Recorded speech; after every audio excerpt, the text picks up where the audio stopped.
Hello दोस्तों, welcome to my YouTube channel Physical Zone. तो next जो पार्ट 3 है हमारी एमसीक्यू सीरीज़ का, उसका तीसरा पार्ट लेके आया हूँ। इम्पॉर्टेंट 40 to 50 क्वेश्चंस, जितने ज़्यादा मैं करवा सकूँ। थोड़ी थोड़ी इसकी एक्सप्लेनेशन करते जाएंगे साथ साथ में, ताकि चीज़ें जो हैं वो अच्छे से क्लियर होती जाएं। तो पहला क्वेश्चन है, spirometer is a equipment used to measure. Spirometer किस चीज़ को मापने के लिए यूज़ किया जाता है? तो वाइटल कैपेसिटी को मापने के लिए यूज़ होता है। और ब्लड प्रेशर को नापने के लिए स्फिग्नो मैनोमीटर का यूज़ होता है। ये बात ध्यान रखिएगा। और जो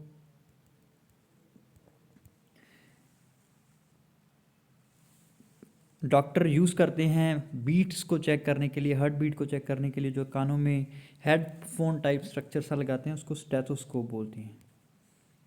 स्टेथोस्कोप। तो ये चीज़ों का ध्यान रखिएगा। नेक्स्ट क्वेश्चन,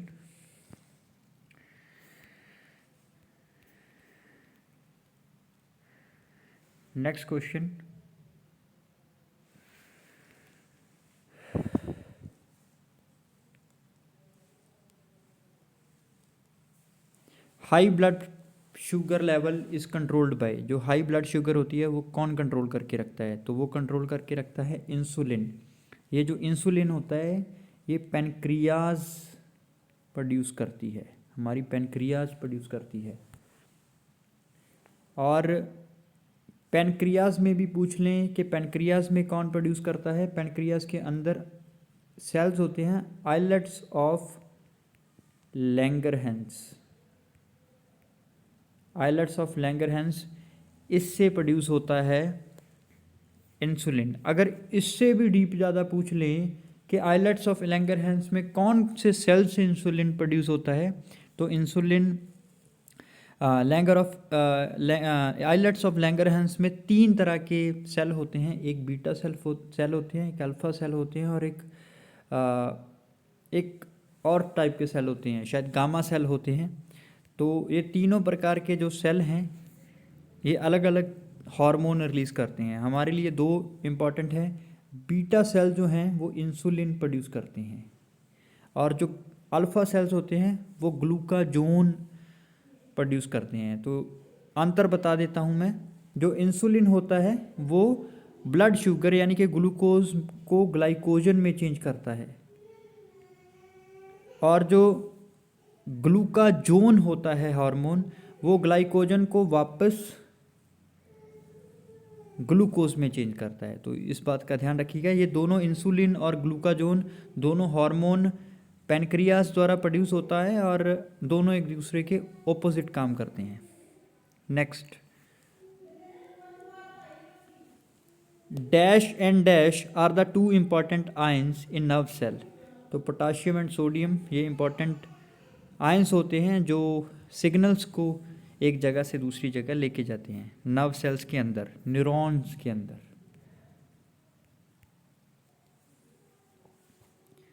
थोड़ा अगर न्यूरॉन को भी एक्सप्लेन करूं तो मैं कर सकता हूं। एक न्यूरॉन होता है इस टाइप का न्यूरॉन होता है, इस टाइप का। इससे एक लाइन जाती है और इस टाइप का ये स्ट्रक्चर होता है।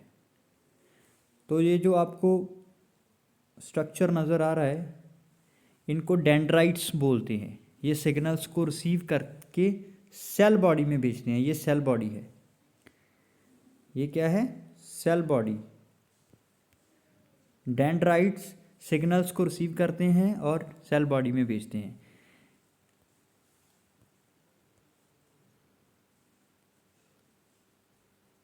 ये जो आपको लाइन नज़र आ रही है इसको एक्सॉन बोलते हैं, ठीक है। ये एक्सॉन सिग्नल्स को सेल बॉडी से दूर लेके जाते हैं, जहाँ पे एक और न्यूरॉन होता है। फिर आगे वही चीज़, जहाँ पे 2 न्यूरॉन आके जुड़ते हैं, उस जंक्शन को, उस न्यूरोट्रांसमीटर जंक्शन को साइनेप्स बोलते हैं। जहाँ पे दो न्यूरॉन्स आके जुड़ते हैं। तो इनके बीच में जो होता है सोडियम और पोटाशियम ट्रैवल करते हैं, जो सिग्नल्स को एक जगह से दूसरी जगह लेके जाते हैं। Next question, haemoglobin is found in, haemoglobin किस में पाया जाता है? हीमोग्लोबिन रेड ब्लड सेल्स में पाया जाता है, आरबीसी में। हालांकि वहाँ पे आपको आरबीसी लिखा हुआ नहीं आएगा, ये तो बहुत आसान सी चीज़ हो गई ना, तो वहाँ पे लिखा आएगा अराइथ्रोसाइट्स। अराइथ्रोसाइट्स जो हैं वो आरबीसी कहलाते हैं, और जो डब्ल्यूबीसी हैं उनको बोला जाता है, जो डब्ल्यूबीसी होते हैं उनको बोला जाता है ल्यूकोसाइट्स। क्या बोला जाता है? ल्यूकोसाइट्स। क्लियर? और जो प्लेटलेट्स होते हैं उनको बोला जाता है थ्रोम्बोसाइट्स। ये इनके साइंटिफिक नेम हैं, ये आपको याद रखना होगा। थ्रोम्बो मतलब प्लेटलेट्स और साइट्स मतलब सेल्स। क्लियर? बोन मैरो वो चीज़ होती है जहाँ से ये तीनों चीज़ें बनती हैं। बोन मैरो से ही खून बनता है, ब्लड बनता है। Next question, which of the following vitamins is available from sun rays? Sun rays से कौन सा विटामिन मिलता है? Vitamin D. विटामिन डी को का साइंटिफिक नेम है कैल्सीफेरॉल। तो नेक्स्ट क्वेश्चन पे चलते हैं, which of the following vitamin is available from sun rays? ये हो गया, विटामिन डी इसका सही आंसर आएगा। Next question, the motion of a pole vaulter in a downward direction after clearing the bar is example of? तो इसका answer आएगा regulatory accelerated motion, इसका सही आंसर आएगा। तो सिक्स्थ क्वेश्चन का बी ऑप्शन।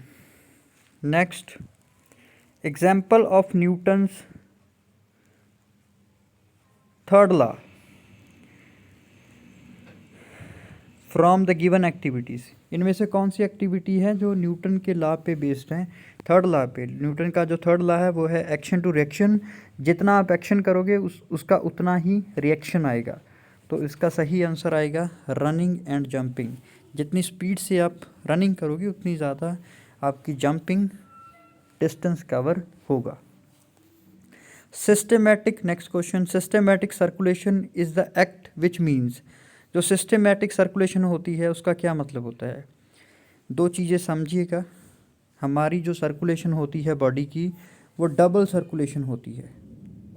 डबल सर्कुलेशन, तो डबल सर्कुलेशन में कौन कौन सी सर्कुलेशंस होती हैं? सबसे पहले होती है पल्मोनरी सर्कुलेशन। पल्मोनरी में क्या होता है? जब जो ब्लड होता है वो हमारे हार्ट में आता है और प्योर होने के लिए लंग्स में जाता है, और लंग्स से फिर वापस हार्ट में आता है, तो उससे एक सर्कल पूरा होता है, एक सर्कुलेशन पूरी होती है। डबल सर्कुलेशन का मतलब क्या होता है कि ब्लड 2 बार हार्ट में आता है और 2 बार ही हार्ट से बाहर निकलता है। कैसे? एक बार आया अशुद्ध खून, डीऑक्सीजनेटेड ब्लड हमारे हार्ट में, फिर हमारे हार्ट ने उसको भेज दिया लंग्स में प्योर होने के लिए, ऑक्सीजनेटेड होने के लिए, फिर ऑक्सीजन युक्त खून वापस हार्ट में आता है, तो वो एक सर्कुलेशन पूरी होगी, जिसको हम पल्मोनरी सर्कुलेशन बोलते हैं। जो दूसरी सर्कुलेशन होती है उसको बोलते हैं सिस्टेमिक सर्कुलेशन। क्या बोलते हैं? Systemic circulation. ये जो सिस्टेमिक सर्कुलेशन होती है इसका मतलब होता है जो प्योर ब्लड हमारे हार्ट में आता है वो वापस सर्कुलेट होता है पूरी बॉडी में। तो दूसरी बार भी हार्ट से निकल गया ब्लड तो उसको सिस्टेमिक हार्ट या सिस्टेमिक सर्कुलेशन बोलते हैं। जो ब्लड हमारी हार्ट से पंप होके पूरी बॉडी में सर्कुलेट होता है, उस ब्लड में न्यूट्रिएंट्स भी होते हैं, ऑक्सीजन भी होते हैं, वो पूरी बॉडी में सर्कुलेट हो जाता है, उसको सिस्टेमिक सर्कुलेशन बोलते हैं। तो इसका सही आंसर आएगा ए, 8th क्वेश्चन का। नेक्स्ट क्वेश्चन,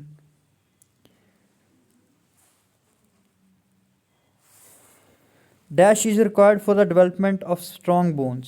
स्ट्रॉन्ग बोन्स के लिए कौन सी चीज़ चाहिए? स्ट्रॉन्ग बोन्स के लिए दो चीज़ें हमारी दो चीज़ें जो हैं वो इम्पॉर्टेंट है, एक कैल्शियम और एक फॉस्फेट या फॉस्फोरस बोल सकते हो। तो 9th क्वेश्चन का सी आंसर आएगा।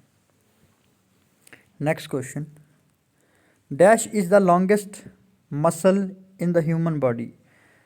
जो लॉन्गेस्ट मसल होता है ह्यूमन बॉडी का, वो इसका आंसर आएगा बी। सर्टोरियस मसल जो होता है वो लॉन्गेस्ट मसल होता है बॉडी का। क्लियर? और जो सबसे छोटा मसल होता है वो स्टेपिडियस होता है।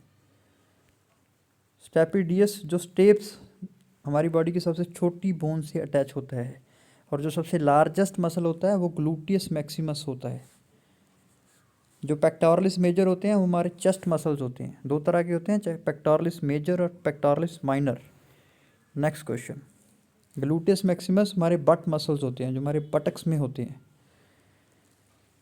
Next question, the scientific name of calf muscle is.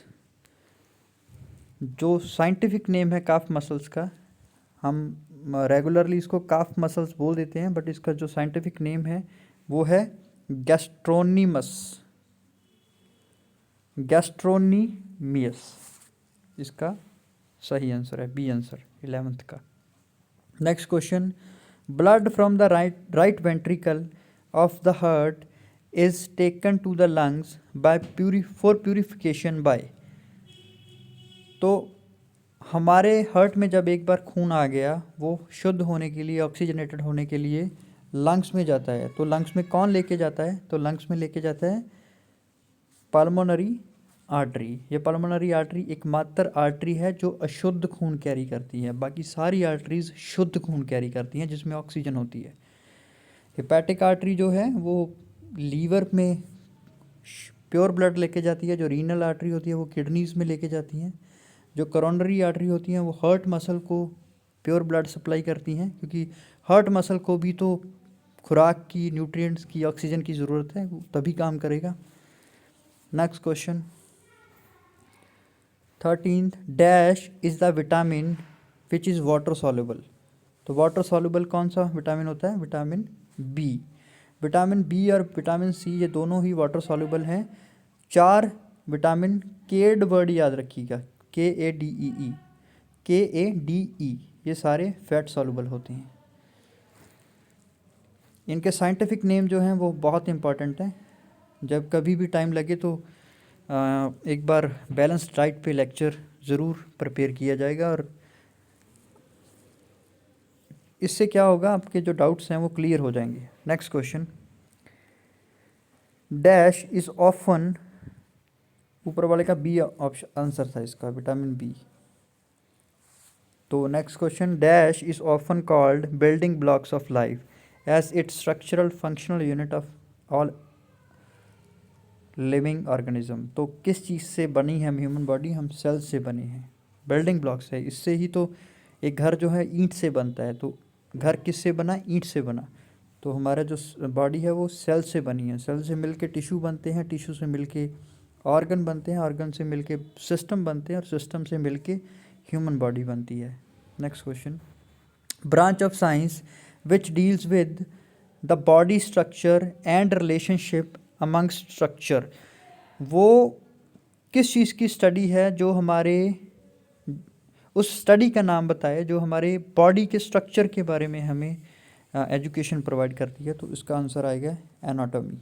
Anatomy जो फिजियोलॉजी होती है, ये तो एनाटॉमी तो होती है स्ट्रक्चर की स्टडी, बना किस चीज़ से हुआ है जो हमारी बॉडी है। एनाटॉमी होती है जो बॉडी के अंदर के सिस्टम है, बने चाहे किसी भी चीज़ के हों, वो फंक्शनिंग कैसे करते हैं, वो काम कैसे करते हैं, उसकी स्टडी को बोलते हैं physiology. The branch of science which deals with the study of human body functions. Human body functions की बात, देखिए क्वेश्चन ही आ गया, तो इसका आंसर आएगा फिजियोलॉजी या फिजियोलॉजी बोल सकते हैं। 16th का ए ऑप्शन। फिजियोलॉजी क्या होता है? देखिए हमारे अंदर डाइजेस्टिव सिस्टम है, वो कैसा बना है, उसका स्ट्रक्चर कैसा है, वो उसकी स्टडी हो गई एनाटॉमी। हमारी बोन्स का स्ट्रक्चर हो गया, उसकी स्टडी हो गई एनाटॉमी। और वो डाइजेस्टिव सिस्टम काम कैसे करता है, कैसे भोजन अंदर पचता है, हमारे डाइजेस्ट होता है, अब्जॉर्ब होता है, all these things are related to physiology. हम सांस लेते हैं, रेस्पिरेटरी ऑर्गन्स होते हैं हमारी बॉडी के, वो उनका स्ट्रक्चर कैसा है, बनावट कैसी है, उसकी स्टडी तो होगी, एनाटॉमी। और रेस्पिरेशन, अंदर सांस कैसे जाती है, फिर लंग्स में कैसे जाती है हवा, और लंग्स से फिर ब्लड में कैसे मिलती है, कहाँ पे गैसेस एक्सचेंज होती हैं, वो सारी फंक्शनिंग होगी, काम हो गया उसका। तो काम की स्टडी को बोलते हैं physiology. Next question 17th, the viscous substance which is seen in the cells. Cells में एक लिक्विड होता है, उस लिक्विड को क्या बोलते हैं? उस लिक्विड को बोलते हैं साइटोप्लाज्म। बट इन्होंने लिक्विड नहीं पूछा, तो इन्होंने एक सब्सटेंस जो दिखता है हमें, तो इसका आंसर आएगा माइटोकॉन्ड्रिया। ए ऑप्शन आएगा इसका, A is right answer. 17th, A option. Dash separates the inner content of cell from outer environment. कौन सी जो चीज़ होती है वो सेल के अंदर वाले एनवायरनमेंट को बाहर से अलग करती है? तो वो सेल मेम्ब्रेन। 18th का सी ऑप्शन। साइटोप्लाज्म लिक्विड होता है अभी पूरे सेल में। माइटोकॉन्ड्रिया एनर्जी हाउस होता है। लाइजोसोम होते हैं जिसमें डेड हाउस बोला जाता है शायद लाइजोसोम्स को, जिसमें मरे हुए जो सेल होते हैं शायद वो आगे अब्जॉर्ब हो जाते हैं। Which part of the cell body has functions of synthesis of protein and hormones. Hormones and proteins कहाँ पे सिंथेसिस होते हैं? तो 19th का आंसर आएगा ए, एंडोप्लाज्मिक रेटिकुलम। यहाँ से सिंथेसिस होते हैं, बनते हैं। Dash is control centre that directs the activities of cell. Control centre कौन सा होता है? न्यूक्लियस होता है। 20th का बी ऑप्शन।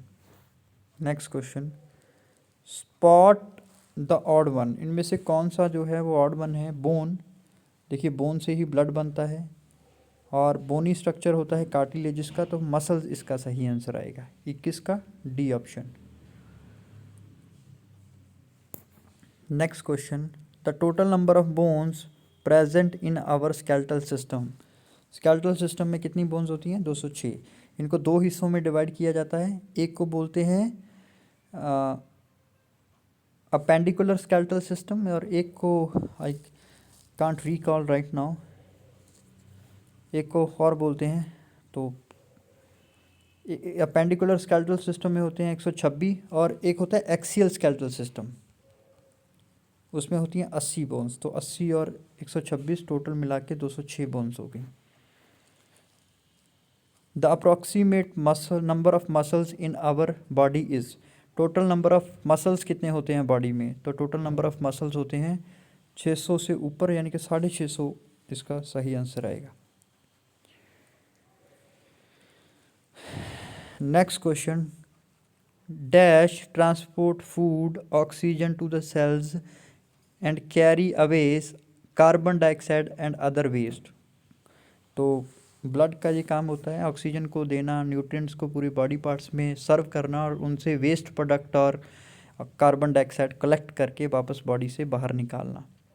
तो ये काम होता है ब्लड का। 24th A option. The system which controls and regulates the activities of all the other systems of the body. कौन है जो हर एक तरह का सिस्टम है जो बॉडी का वो कंट्रोल करके रखता है? तो नर्वस सिस्टम है। हर एक चीज़ डिपेंड करती है नर्वस सिस्टम के ऊपर। 25th B option. Total number of bones constituting the face is. तो 14 बोन्स होती हैं, डी ऑप्शन आएगा। और 8 बोन्स जो होती हैं वो होती हैं हमारे स्कल में। तो 14 + 8 टोटल 22 बोन्स होती हैं, 22 बोन्स होती हैं। तो इन 22 बोन्स को बोलते हैं क्रेनियल बोन्स। Cranial bones.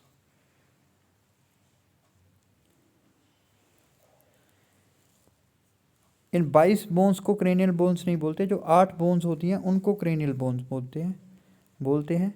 और जो 14 बोन्स होती हैं, उनको फेशियल बोन्स बोलते हैं। टोटल ये 22 होती हैं।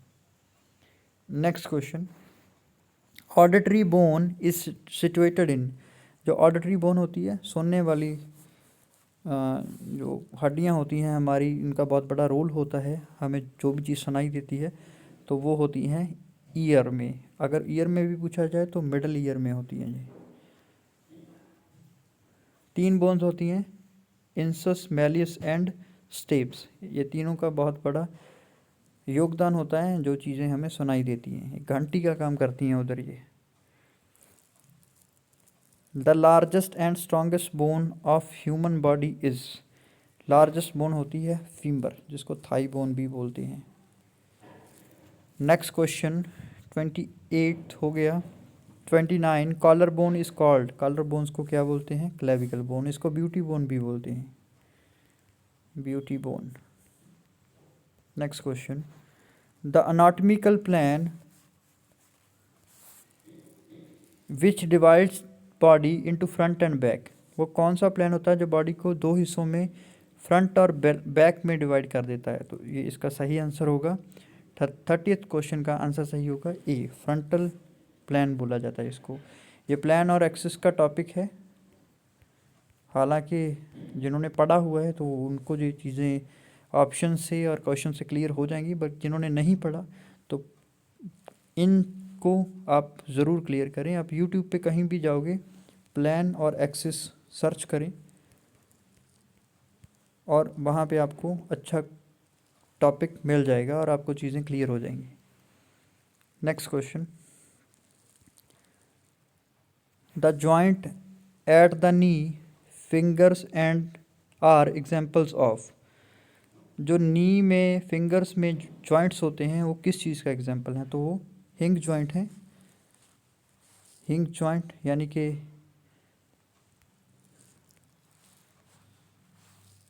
कब्जेदार जोड़ इसको बोला जाता है। Lifting the arm sideways is an example of, तो जो हम अपनी आर्म को अपनी मिड लाइन से दूर लेके जाते हैं तो इसको बोलते हैं अबडक्शन। अब जब साथ में लेके आते हैं, मिड लाइन की ओर लेके आते हैं, बॉडी की तरफ लेके आते हैं, तो उसको बोलते हैं अडक्शन, बॉडी की ओर अडक्ट करना किसी चीज़ को। Muscles are attached by fibrous structure which is called, तो जो मसल्स अटैच होते हैं बोन्स के साथ, वो किस चीज़ के साथ अटैच होते हैं? वो टेंडन्स के साथ अटैच होते हैं। Next question, leg curl is an exercise for the muscle group, leg curl किस चीज़ की एक्सरसाइज है? ये है हैमस्ट्रिंग मसल की एक्सरसाइज है। हमारे थाइस के पीछे वाले मसल्स को हैमस्ट्रिंग मसल्स बोलते हैं, और जो फ्रंट थाइस मसल्स होते हैं उनको कॉर्डिसेप मसल्स बोलते हैं। तो 34th का आंसर आएगा B. Bones in the human body are classified in the basis of, जो बोन्स होती हैं उनको साइज एंड शेप के कारण उनको डिवाइड किया गया था। Long bones, short bones, sesamoid bones, flat bones और भी होती हैं 1-2, तो ये टाइप्स होती हैं बोन्स की, उनको साइज एंड शेप के अकॉर्डिंग उनको डिवाइड किया गया है। Next question, digested food in small intestine is absorbed in, तो डाइजेस्टेड फूड कहाँ पे अब्जॉर्ब होता है? विलीज में अब्जॉर्ब होता है, villus and villi. Flexion and extension takes place around, जो फ्लेक्शन एंड एक्सटेंशन मूवमेंट होती है वो इनमें से कहाँ पे होती है? तो ये हालांकि सैजिटल प्लान, फ्रंटल प्लान, ठीक है, इनके सेकंड थर्ड नेम है ट्रांसवर्स प्लेन।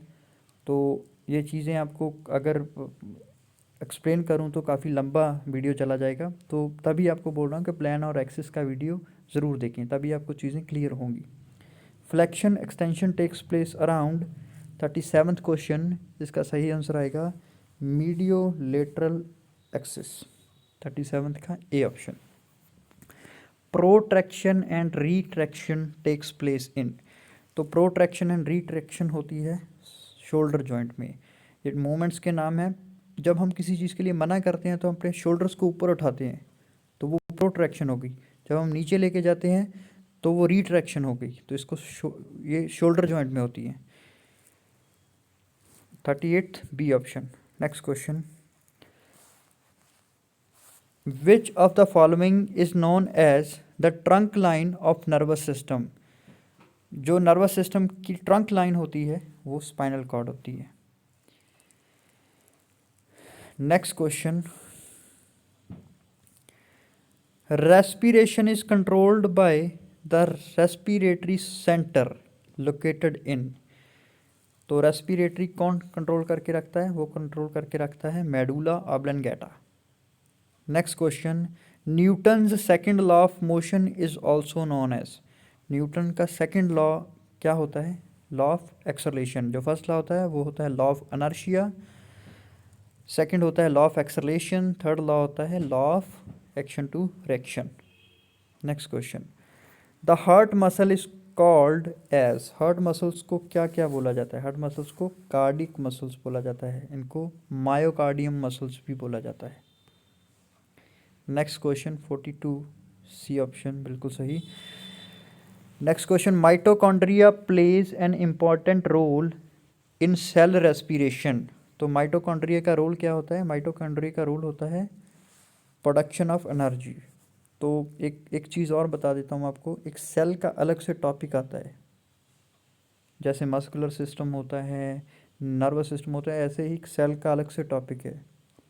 तो मैं आपको एक एडवाइस करूँगा, आप यूट्यूब पे जाएं और सेल की बहुत सारी वीडियोस वहाँ पे पड़ी होंगी, एक बार उस वीडियो को ज़रूर देखें, आपके डाउट जो हैं वो क्लियर हो जाएंगे कि माइटोकॉन्ड्रिया क्या होता है, गोल्गी एपरेटस क्या होता है, रिबोसोम्स क्या होता है, लाइसोसोम्स क्या होते हैं, ये सारे न्यूक्लियस क्या होता है, ये सारा सेल का ही पार्ट है जिससे हमारी ह्यूमन बॉडी बनी है। Next question, during heavy exercise the supply of blood increase towards. तो हैवी एक्सरसाइज के टाइम जो हमारा ब्लड होता है वो स्केलेटल मसल्स की ओर ज़्यादा होता है।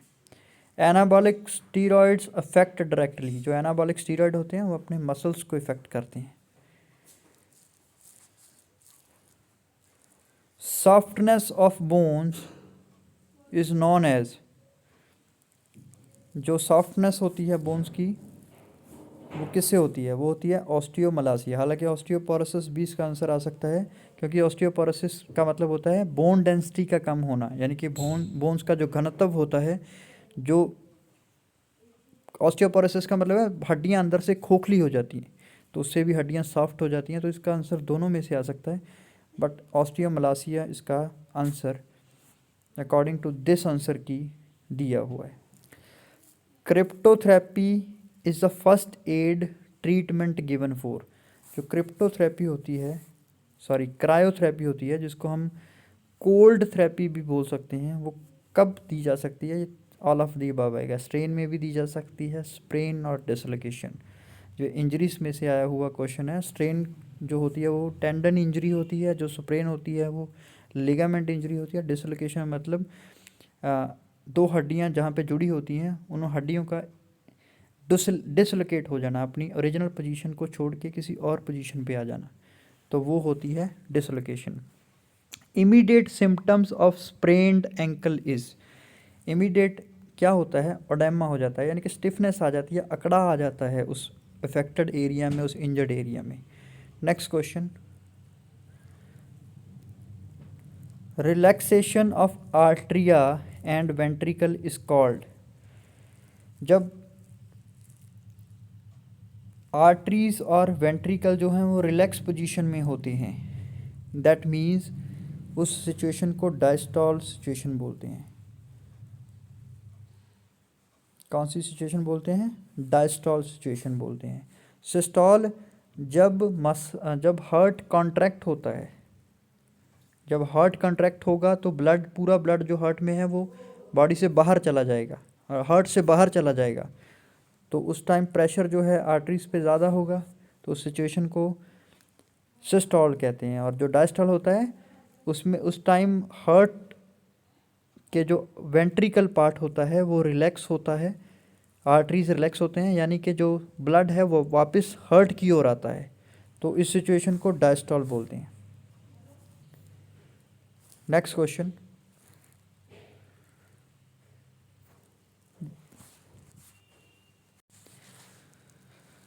Last question, the chief excretory organ of human body, जो यूरिन हम बॉडी से बाहर निकालते हैं तो उसका जो मेजर ऑर्गन है वो क्या है, वो किडनीज़ है। किडनीज़ ही फिल्टर करती हैं ब्लड में से यूरिन को, और यूरिन हम अपनी बॉडी से बाहर निकाल देते हैं। तो ये थे आज के 50 क्वेश्चंस। होप कि आपको जितनी मैंने एक्सप्लेनेशन दी उसकी अच्छे से समझ आई होगी, बट इतनी छोटी वीडियो में या MCQ के साथ हम सब्जेक्टिव पार्ट कवर नहीं कर सकते। तो मेरी एडवाइस है, जो मैंने सलाह आपको दी है कि उन टॉपिक्स को अच्छे से कवर कीजिए।